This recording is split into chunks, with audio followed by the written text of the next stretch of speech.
On today's podcast, I will be talking to the co-owner of Jporter Clothing as well as the owner of Dreamhunter, Miss Renae Porter.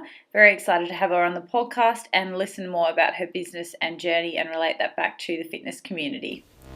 Welcome to the Breakthrough the Bullshit podcast. I am your host, Alice Round. I am pumped to have you here. We are going to really strip back all of the bullshit surrounding nutrition, training, bad diets, everything in the industry so that we can give you education to get the best possible results. So sit back, enjoy the ride, and let's go through all this bullshit. Welcome back to the Breakthrough the Bullshit podcast. Today I have with me a special guest. She is a very special lady in a few different aspects of not only my life, but other people within the Perth fitness community and Perth business community sense. A little bit of a different guest. I'm trying to steer away from this podcast being just about fitness, but at the end of the day, business and fitness tie in together, because ultimately, if you are not looking after your mental state, your stress, your happiness at work, then that's going to tie back to your health and fitness. So that is why I have got with me today my special guest, who is the founder of Dreamhunter, which launched, she'll probably correct me in a second, but last year in 2015. And also one of the founders of Jporter Clothing, which launched in 2013. So Renae launched that business with her partner, Josh. And I have with me today, Renae Porter. Thanks for coming on, Renae. Thank you so much for having me. No worries. Well, I guess better you say it than me. Tell me, what is Dreamhunter about?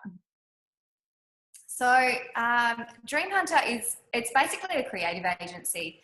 So we work with small businesses all over Australia, helping them with their visual strategy, with social media, website design, photography, basically anything that you see from a business, we can basically help you with. Awesome. I had a background in accounting and now I get to work with creatives. So it's a pretty good mixture that we have going on here. And I guess that was something I wanted to bring up today, was your background. Obviously, you didn't just get into this, like it only just started last year, and it's crazy to already see, you know, how successful you've become. You're what I believe is one of the leading females in your field in Western Australia, and probably starting to be one of them, you know, Australia-wide as well, in terms of social media, branding, graphics, all of that, running workshops, you know, doing the bunch. But how the heck did you get from, you know, sitting in a 9-to-5 accounting job that you were probably, I'm guessing, quite unhappy with, and you can tell me a bit more about that, to taking that risk and that leap? Because that's what we're all about here on this podcast, empowering women as well. So how did you make that choice? When I first started working, you know, I came out of high school, I didn't really know what I wanted to do. I'd always been really creative, and I've always had a real attraction for creating solutions and finding ways around doing things. For me, I kind of fell into accounting, and it was because the people I worked for at the time said, yep, it's a good job, you get good money, you can travel the world, and, you know, you'll always be guaranteed work. And I went, yeah, cool, we'll do that. So I studied, I got my degree. I never loved it, definitely, but I never hated it until probably about 3 years ago, when Josh and I launched Jporter Clothing. It started as this really small idea, and it kind of grew very quickly into something that we knew was real. And I was sort of battling through doing my chartered accountancy, launching a new business, struggling with fitness and trying to find balance in my life, and I was miserable. I worked for a really encouraging company. I definitely credit a lot of my courage, I guess, to that business, and the fact that they really embraced me as a person. They weren't a typical accounting firm, and basically I couldn't do the 9-to-5 miserable anymore. So what were the biggest things at that point that were really making you miserable?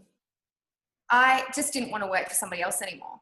I wanted to wake up every day feeling satisfied in what I was doing for my job, and also feeling happy in what I was doing. I was able to work with small businesses in an accounting way, but I was always looking at their business in a creative way, and that wasn't my place. I wasn't able to offer advice where I could add value. So I just decided, it was actually the Arnold Classic.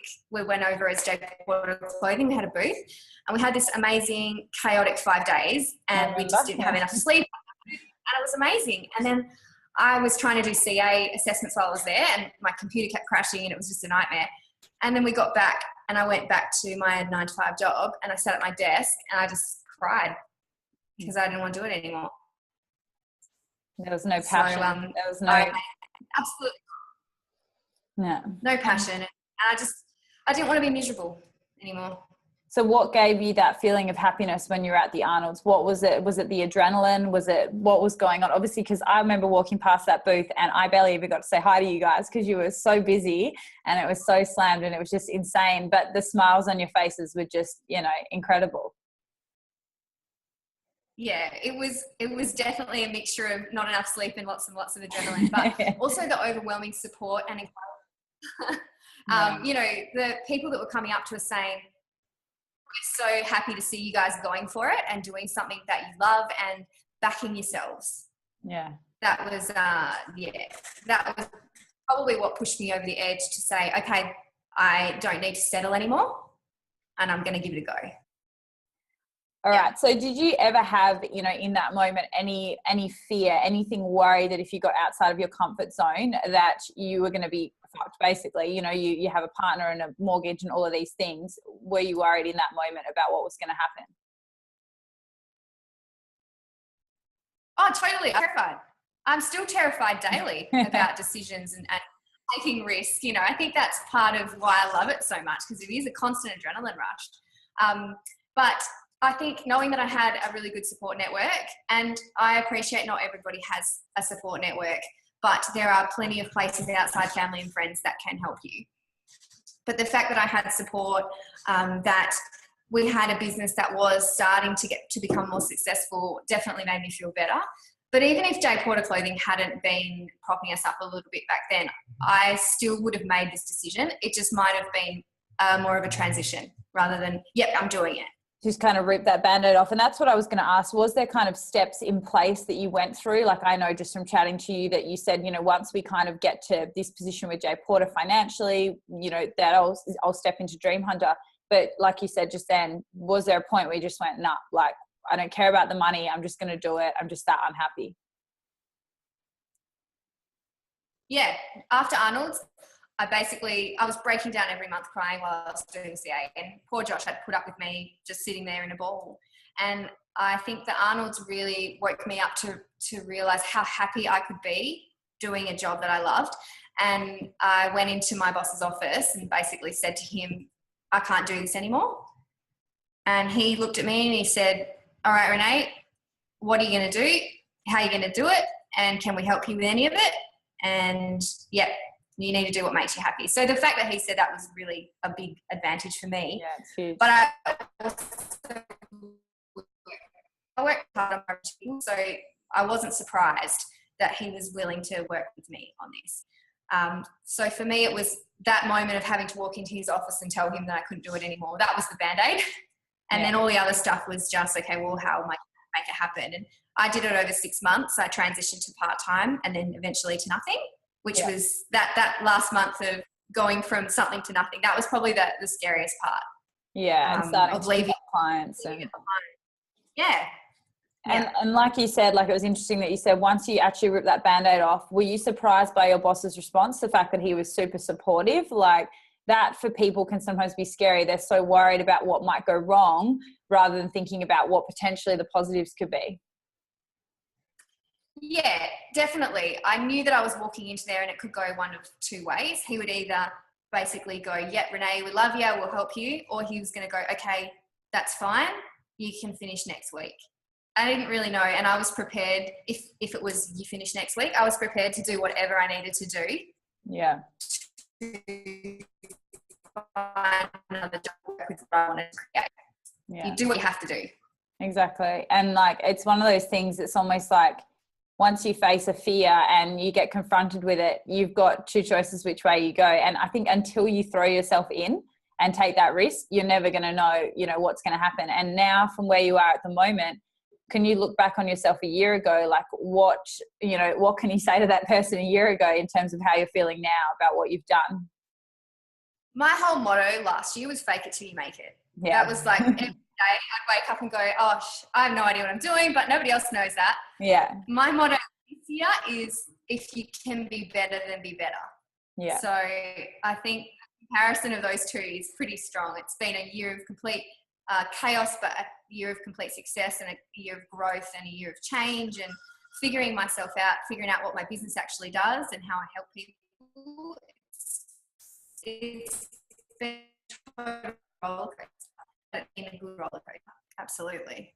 And do you find that that has happened? Because I know that when sometimes people start, and it's the same thing with personal trainers, I always say to them, when you start a new job or a new industry, you kind of just have to get the work that you're given. Like for you, it was probably just like helping whoever you could, helping where you could. It might not have been what you were loving 100% or not your niche. And then over the last year, and now that you're becoming more of an authority, you're able to actually niche down and find what you love, what you're really good at, and then maybe even, you know, outsource the rest or, you know, figure that out. And I know for you, obviously that's doing what education is what you love. So getting into that. And I guess in that process, do you think that that's the best way for people to go about it? Just get in there, fake it till you make it, do what you can? Or do you think they need to go in with a specific, like, I'm going to do this and I'm going to be good at this and I'm going to be the best at it? I think it needs to be a mixture. So I think you need to go in going, okay, if I am passionate enough about what I'm doing, I will do what it takes to make it work. But you also need to be calculated in the way you approach things. So you wouldn't go into a client meeting with your first ever client unprepared for that meeting. Kind of how I would liken it to the rest of your business is you have an element of preparedness, but you also need to be flexible. So, you know, when I started my business, I had an idea of what it would look like. What it is now is definitely very different in that it's come a lot quicker than I anticipated. Yeah. And then you've had to then grow quickly with that as well. And that brings whole new challenges when you're forced to grow quickly. But in terms of starting out and doing what I needed to do, absolutely, I'm more picky now with who I work with. Yeah. I get to say, you know, I'm not going to work in this industry, or I've already got 3 clients that do that, so I'm not comfortable taking on another. Whereas before, I might not have had that luxury. And it's likening to, I think, when I used to work in the accounting industry, I answered the phones for the first 7 years of my career. I wasn't the receptionist, but I answered the phones anyway. Yeah. It wasn't until the last 2 years where we had a receptionist and I didn't have to do that anymore and I became a senior. I feel like you need to do those hard yards sometimes to then reap the rewards. Yeah, exactly. I think a lot of people expect that if they start their own business, it's just going to be like, oh, no worries, I can wander in and just pick clients straight up and it's all going to be, I'm going to have a clear plan in place. And I think a big one that, you know, when you said before, you've just kind of got to fake it till you make it. I think that's really important for people to realize, because sometimes if you keep procrastinating and keep constantly thinking I could do this better, or maybe I haven't launched this properly yet, or maybe I should get that person on board, before you ever do it, you're never going to get anything done. Do you think that, you know, having Jporter, maybe taking that risk of the clothing company, gave you a bit more confidence to also know that you can create something from nothing? Yeah, definitely. And I mean, Jporter Clothing, when it started, we had no idea what we were doing. Absolutely no idea. We really were just kind of bumbling around in the dark. But I think that was also throwing yourself in the deep end sometimes, I think, is the best way to learn. Yeah. If you've got somebody feeding you things and telling you exactly how to do things, you're never going to find your own way and what works for you. The fact that Jporter Clothing and Dreamhunter are successful, despite how it's extremely different they are, I think it's the same principles of you just got to get in and make it happen. Yeah. And know that you're probably not going to get perfect the first time, that you're going to make changes along the way. Like, I know I said to my clients the other day, the shit that I probably told them to do 6 years ago is probably quite different to what I'm telling them to do nutrition wise today. You know, there's still going to be the basic principles, but maybe the method of teaching or all of those things are going to be improved along the way. And that's probably the same with you with, you know, working with a new business. You probably are approaching it differently every day. So I guess what would you say, what would be your key tip for someone that's... Definitely. Sorry, you go. You go. I was going to say, what do you think would be like your number one key tip? I'm going to ask you like for 3 different types of people. And generally when I'm working with clients, one of their biggest problems that I'm trying to help them overcome as a coach is often the mental stuff going on. So the mental barriers, they hate their jobs, they're unhappy, and all of that's impacting on their training and nutrition, because they're getting home from work and they just want to go and eat a packet of Tim Tams and go to bed because they're so unhappy, rather than being motivated, going to the gym, you know, all of those sort of things. So first question is, if you had someone that is in your position, so someone that's working 9 to 5, they hate their job, they're unhappy, they, you know, don't have any fulfillment in their life in terms of that, and they're unmotivated, but they have something else they're super passionate about, but they're not sure if they could actually make it a job and a living and an income, what would be your key advice to them to maybe help them figure that out?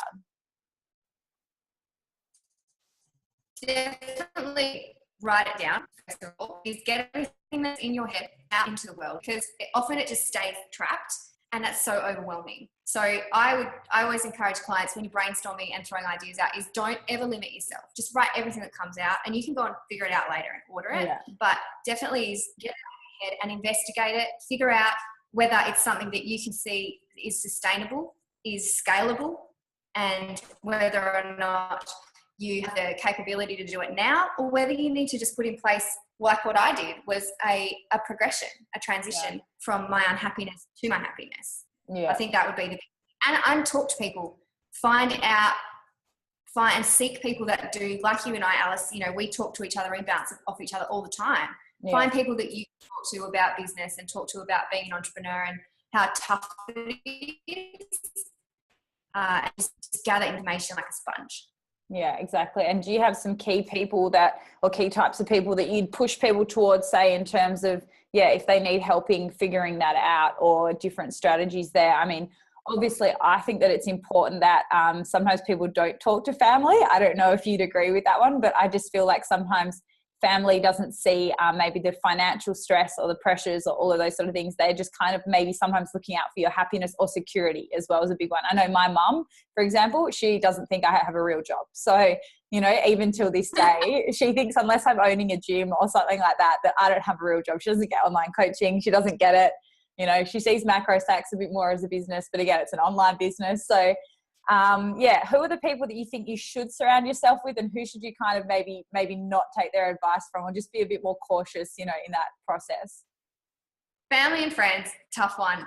I think a lot of people, when they come to me, they say, I was talking to my friend and she said this, and then my dad said that, and then my cousin said this. I think you need to pick a few people in your life that you really care what they think, and that's kind of who you bounce off. For me, I've got Josh, and obviously he's got an amazing brain, so we definitely get to feed off each other. And he gets online business. My granddad, on the other hand, who I love dearly, and he's an amazing businessman, he has no idea what to do. He still thinks I'm an accountant. He just doesn't, and that's fine. But the things I've learned from him in terms of customer service and old school treatment of people, I'm so glad I have him in my life. So I think having a variety of different age groups and a variety of people that you trust and who are successful is definitely a good place to start. And if that's not your family and friends, then seek people out. Go to networking events, find a mentor, find people that you can learn from, not people that are just going to either say yes, yes, yes, or no, no, no.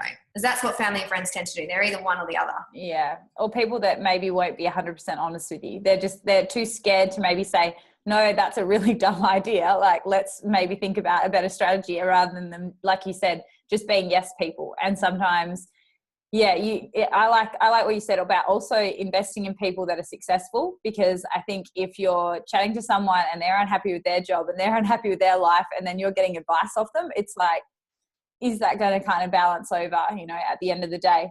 So that's, I guess, my big one for getting started. Now, another big one and a massive one that, you know, everyone seems to struggle with, I have my moments and I've learnt strategies for how to deal with it myself, but is overcoming the feeling of being overwhelmed with workload and work pressure. Now that you run your own business and all the shit's on you, you're the one at the front line. So you can't hide behind your boss anymore. You can hide behind Josh, but he'll probably run away. You can do all those things, but what's going to happen if the shit hits the fan and it's just building up? And, you know, as you become more successful, your business grew a lot faster than what you expected, as did mine with coaching. You kind of have to stay afloat. So what are your strategies when everything just starts to pile up and you can feel that kind of pressure? I'm not going to say stress and anxiety because I hate those words, but that pressure and that kind of feeling building inside yourself.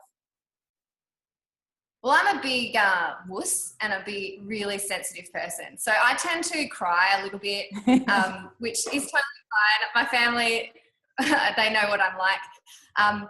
But in terms of that, I think from going back to your question about the difference between you now versus you a year ago, my skin is probably about 4 centimeters thicker. Yeah. I think time has definitely taught me to just toughen up a little bit. But also knowing that the buck stops with me, I try to treat that as an empowering feeling, rather than in my mind, when I start to feel pressure, I go, okay, well, this pressure is actually a really positive thing, because it means that somebody's really putting their trust in me, and they're relying on me to give them a result. When things go bad, I'm still learning to deal with that. And I don't think that's something that I'll ever be as good at as other parts of my business. That's when I do rely on my support network not to give me advice. I know within myself what I need to do. If our client's unhappy, I'll get them on the phone. Yeah. But in terms of afterwards, when I need to take some downtime, my family and my friends know that I need to work things out my own way. And I would encourage any small business owner or any person who's feeling pressure at work is don't feel like you have to act a certain way. You do it your own way, but just make sure that you communicate. Yeah, that's a big one. So communication is key. And then, you know, like you said, everyone's going to react differently, whether you're a crier or, you know, I think it's just all about managing. Also, like a big one in managing how long you're in that state for. So if you have a cry or whatever, you know, do you try to get yourself out of that, you know, have a kind of time frame in your head, okay, it's all right to reflect like this for a little while, but now I've got to get my shit back on track. Like, how do you actually get yourself out of that once you get to that sad state? I probably would go for a walk, I think, and get away from my desk, get away from my phone, get away from whatever it is, whatever method of communication is causing me pressure. I'll just have to get away from that for a while. And if it's client related, I'd probably just put that client aside. I had a situation towards the end of the year where I was working with a client and I was starting to feel resentful about that client. And I love that client and there was no reason for me to feel resentful. But I did. So for me, it was, okay, Christmas is a really good time for me to close my business for a little while, do some internal stuff. And I just kind of took a step away from that. And when I came back in the new year, I completely refreshed, recharged and excited about it. So I think you need to remove yourself from certain situations, not forever, but sometimes it is healthy to do it for a little while, whether it's a 10-minute walk or a 2-week break, whatever it might be. Yeah, I think that's the hardest thing for business owners is finding where you have downtime. And it's different for a 9-to-5 job. And I'm sure you can say the difference because there's a difference between having downtime and actually having complete downtime where like you are not, you know, our business is a social media. A lot of our business is being on Facebook, being on Instagram, being on Snapchat. And I think people forget that sometimes. And then they think that that's an easy point of contact with you. And I have no qualms, and I'm sure you're the same, people contacting me on those devices.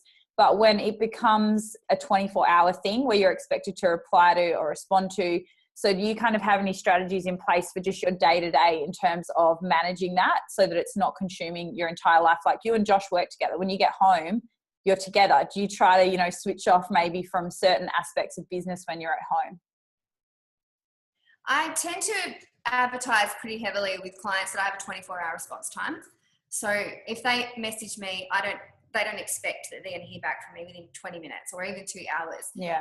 Or, you know, certain clients I'll say, hey, if I don't answer my phone, it's not because I don't care. It's just because I'm with another client or I've got some time with my family. And I mean, I talk about that quite a lot on Snapchat and I try and kind of infiltrate it into my social media, the importance of taking downtime, but it doesn't have to be necessarily away from your computer. If you have something that you enjoy doing that's not work, that's on your computer, I don't feel like you need to have this whole, I'm only spending 8 hours at the office and then I'm not doing that anymore. For me, I tend to think about balance as more happiness, whether I'm still being creative, whether I'm still able to offer a service. The minute that I start looking at my computer and going, shit, I don't know what to design next, or I've got no ideas for this business, that's when I go, right, okay, I need to take a break and I need to turn off my devices, go for a walk, go have a coffee, go visit my mum, talk about something that's not work related. With Josh, it's hard because obviously we're always talking about business.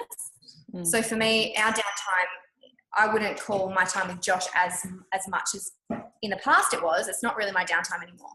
Downtime for me would be going to see my mum or my dad or talking to my other sister who doesn't work with me because they're not going to care about, I don't care about my clients. They just want to talk to me. Yeah. And I think and at the end of the day, like, and obviously me and Sean are similar. We work at home a lot together. We have similar businesses. But at the end of the day for us, we end up talking about nutrition and training half the time anyway, because it's what we're friggin' passionate about. Like at the end of the day, but the thing that we've stopped ourselves doing, which I'm sure is kind of similar to what you were saying, is we try to not make it negative. So if we're talking at night at home about stuff, we don't want to talk about negative things we're struggling with clients or that sort of stuff, but we'll talk about the positive stuff, like what we're doing the next day or like those sort of things. And I feel like that doesn't really make it feel like work when you're talking about the stuff that's making you happy, like you said before. At the end of the day, your friends might think that you talk about work a lot, but it's probably because you like your job and it's probably because you enjoy it. You know, if you're around people that hate their jobs talking about work all the time, they see it from a different angle, that you're maybe obsessed with it, or, you know, all these sort of things. So I guess, yeah, like you said, anything that makes you happy. So I had one more question for you, because I don't want to keep you too long, because we could probably talk all day. Now, one big thing is, you know how you were saying, like when you get a bit of that brain scatter, where you're feeling like you're at your computer and you're not feeling super passionate and super focused. So one tip you said was going for a walk. That can really help you, talking to someone about it. What about if you've got a million things you've got to get done? Which is a big one that business owners struggle with, something that I struggle with sometimes, and that can probably help people with their day-to-day, is how do you task manage better? So do you have systems in place for your task management? Because at the end of the day, if you've got like something like me creating a website for me, it's not going to be done overnight. Like, I know that, but then you also might be working on another website and this person's stuff. So do you kind of schedule, block your week out of when you're working on certain things, and then have little like KPIs or whatever along the way to assess how you're going with it? Yeah, definitely. When you're managing multiple clients, you definitely need to. And sometimes even just switching between clients is really difficult, because it's a full adjustment. You know, building your website versus I was building the Beauty Bar by Brittany at the same time, which is a completely different business. I had to have a complete brain switch between the two. So, you know, knowing that, okay, well, today I'm going to spend, say, 5 hours working on Alice's site, and then I'm going to go and do something completely off websites, and then I'm going to go and work on another website. For me, it was just about splitting up the different types of work, and making sure that I didn't get bogged down staring at my computer for like 9 hours straight. Just on website. But I also I use an app called Wonderlist on my phone, which is like a task app. I find that really helpful. And then I write down a lot of things. I'm kind of still a little bit old school in that I like to draw and, you know, make brainstorming charts and kind of section things and color things. So for me, that helps me to go, okay, this is the chunk of time. I'm trying from now on to take Fridays completely off as a client day. So I work purely on my education stuff and the things that I want to learn and get better at. I'm going to try and start doing that as of this Friday. I've got it all in the calendar. Hopefully, it's probably going to take a little bit of transition. And I think that's something that we're always a little bit hard on ourselves, is we write down something, and if you don't adhere to it, you go a little bit, oh, well, I failed that. So I'm trying to transition into doing those things. And so, having times where you're working technically on the business and times where you're working in the business, and just clearing that up so that you feel like you're still making you happy and progressing things forward, but then keeping your clients happy at the same time and getting the shit done that pays the bills at the end of the day. So, yeah, absolutely. Awesome. So I guess I don't want to, again, hold you up for too much of your day, because I know you are a busy, busy lady. So I guess what would be your last tips for anyone wanting to go out there? Obviously, we have covered it a little bit in terms of leaving your job and making that transition. But if you are in the mindset where you're just feeling stuck in your job and you're really feeling like that the stress and pressure and everything of your job's getting you down, but maybe you don't have another career that you can go into, you don't have any big aspirations or dreams, how do you think that person could maybe better manage the situation they're in, or make them happier in their current job? What do you think could be some strategies for everyone to just better management your happiness around work? I think finding something else that you like and that you enjoy, and making that a part of your life. It's not, you need to get it out of your head that, oh, I might like to try this. Go and try it. I met a guy he works a corporate job, and on the weekends he loves steak sandwiches. So he started an Instagram where he takes pictures of steak sandwiches and he reviews them. And, you know, that's stuff he's doing already.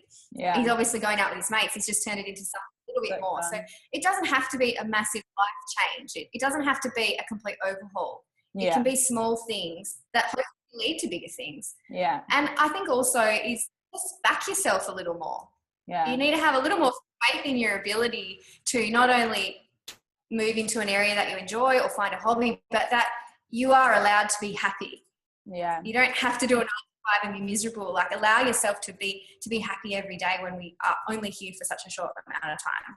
Exactly. And, you know, it might be, like you said, ripping off a Band-Aid and taking some risks, because I think people get too scared to take risks in life. And all the biggest entrepreneurs in the world, the people that are most successful, they did not do that by being in a 9-to-5 job. They did that by taking risks, probably going broke at several points, probably struggling, probably having meltdowns, probably going through all this shit to make them stronger. And like you said, you've gotten stronger over the last couple of years from taking risks, having failures, having successes, and getting to the point where you are today.